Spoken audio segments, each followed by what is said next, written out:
so to my pot, I'm going in with some oil. Okay, so once your oil is nice and warm, I have my heat on a medium-low. I'm going to go in with some onions. I'm going to go in with some scallions. In goes some chopped bell peppers. Half of a habanero pepper chopped and 1 pimento pepper chopped. So I'm just gonna let this saute here until the onions are nice and tender. To this, I'm gonna go in with some minced garlic. And I'm adding the garlic after because you don't want to add it when you're cooking the vegetables. It can burn. So you just want the garlic to get nice and tender. I'm just going in with a little bit of salt to season those aromatics.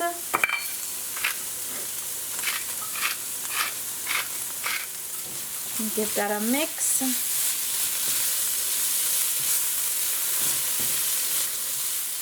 I'm adding in a little bit of cabbage. And toss that in. The cabbage is the Chinese cabbage, so it's not going to take very long to cook. If you were using a firmer cabbage, then you would want to add it in when you start off with your onions. Okay, now I'm going to add in the salt fish or the salted cod. And for this recipe, you'll see I have more salted cod than vegetables. You can switch up the ratio if you wanted more vegetables. Give that a mix. So let it fry up in here for like about 5 minutes. And then we'll set this aside to cool down. Okay, so while my filling is cooling, let's prepare our dough. So here I have flour. Now I'm using regular all-purpose flour. You can use cassava flour if you want it. And I'm going in with some salt to taste. And I'm going to go in with my pureed cassava. Together, you need to knead it with the cassava because sometimes you may not need any water to bring this together. The moisture from the cassava is going to bring this together. So knead it first, feel the consistency because you want a dough-like consistency. If it starts to feel very dry, you'll need to add some liquid. So I'm going in with some. You don't want this to be too soft because remember, we're going to fill our dough, and if it's too soft, it's going to burst through. So once your dough comes together, you want to continue kneading it for about 8 minutes because you want a nice smooth dough. Okay, I'm just going to allow this to rest for about 5 to 10 minutes before we move on with the recipe. So guys, after your dough has rested, you're going to go ahead and you can fill these like an aloo pie. Fill them however you like. So I'm gonna break off a small piece of dough.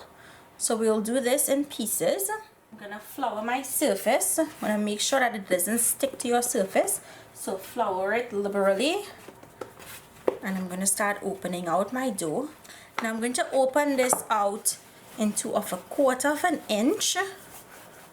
I'm gonna try to see if I can keep it in a rectangle. And I'll show you guys why in a second. Now this is the way that I choose to fill these, but if you have an easier way you wanted to do this, of course, by all means, do it the way you would like to. Basically making dumplings. I'm just gonna check to see if this can be folded over, like so, which is what I want. So I have a ravioli press that I'm gonna be using, and I'm just going to make small indentations. So I'll know where I have to place my filling. If I open this out a little more, I can probably get one more on this end here. Put in that filling into each circle.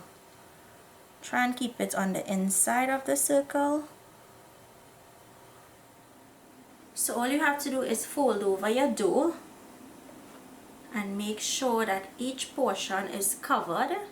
So guys, it's just like making ravioli, and then you take your ravioli press, you press down, and it's gonna cut out each of the dumplings for you like this. So you see how easy it is to do it. It cuts it out, and of course you can reuse the dough.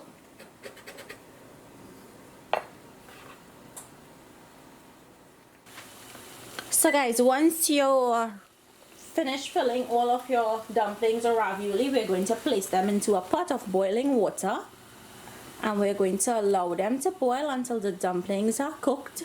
Don't overcrowd the pan, guys.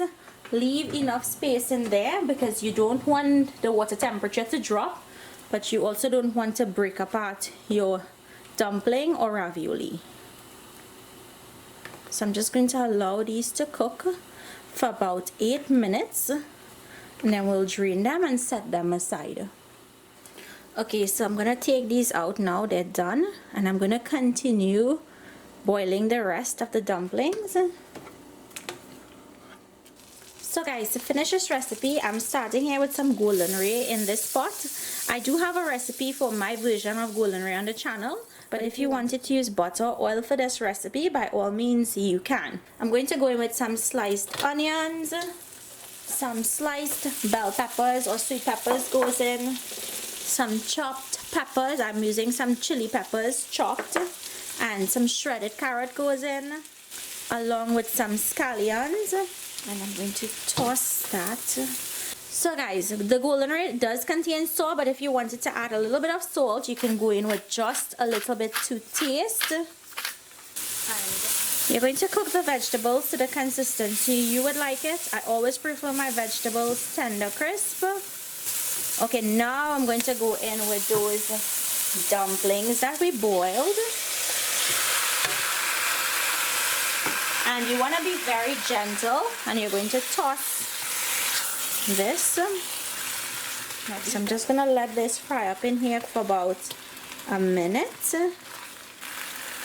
So guys, this is finished. I just tasted it for salt, and I have to tell you, those bird peppers or chili peppers that I put in there packs so much flavor. It's not overly spicy, but it just has a little subtle heat to it. So guys, I hope you all enjoyed this recipe. If you make it, comment and let me know down below what you think. If you're new to my channel and you like what you see, I hope you subscribe.